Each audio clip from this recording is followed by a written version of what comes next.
Waldaan maatii waliinii jedhamu bara 2014 kutaa magaalaa Lammii Kuraa aanaa Duwwaa Sagalitti lafa hektaara 1 walakkaa irratti oomisha kuduraa fi muduraa oomishuuf hundeeffame. Waldichi har'a kuduraa fi muduraa gosa garaa garaa hedduminaan oomishaa jiraachuu miseensonni waldichaa ni himu. Iddoo kanarratti obboloota koo waliin maabaroota waliin ijaaramnee jirru kana wajjiniin baay'eetti gadi buunee hojjechuudhaan shankoraawwan kana oominee jechaadha dursa. Isaaniin oominee oduma isaan oomishnu immoo koostaa kana salaaxaa goommana bashaa geeshoo kana wantoota adda addaa kana dhaabnee jechaadha. Kuduraa fi muduraa baay'eetu as keessa jira.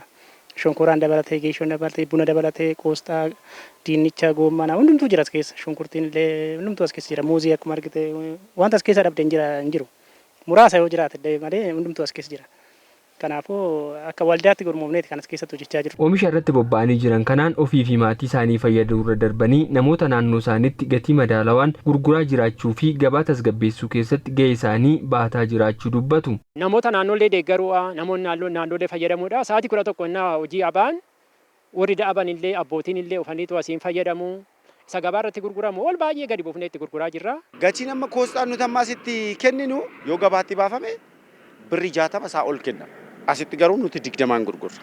Namoonni amma gara goorooti as dildila naannoo Mikaa'ilaatti jala illee dhufaniitiin iddoo kanaa fudhatantu jiru. Nuti amma gabaan geessinu jiraattota naannoo kanaatu iyyafateef maaliif tokkoffaa fireeshiidha. Wanta kanasuma buqqisatanii nuti nyaatu. Lammaffaa immoo bishaan boollaa keessa waan ta'eef bishaan qulqulluudha. Balfa daddaallee sodaatanii ijaan argaatuma kutataniitu deemaniitu fayyadamanii.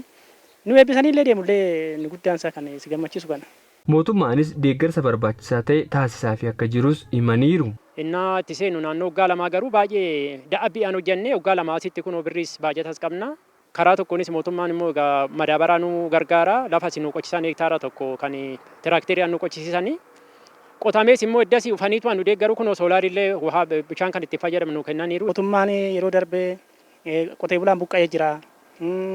Eegduu fooqii namaa ta'e, eegduu fooqii sooressaa ta'eera.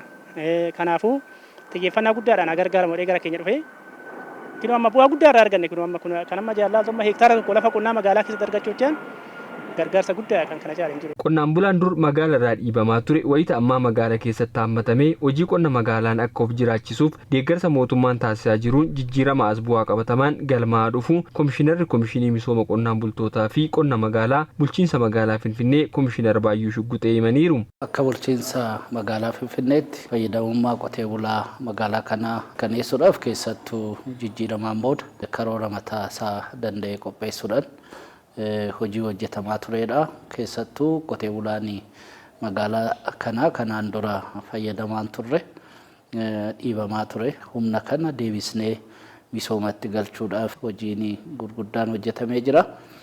Sanaan alattis immoo warri hojjechuu danda'an qotee bulaa fi maatiin qotee bulaa lafa isaanii hafirratti. Akkasumas immoo warra lafa hin qabne iddoo hojii qopheessuudhaan bulchiinsi magaalichaa ogummaa qonnaati irratti akka hirmaatanii fi ogummoota birooti irrattis hojii hojjechuudhaan jijjiirama baay'een dhufee jira jechuun ni danda'ama.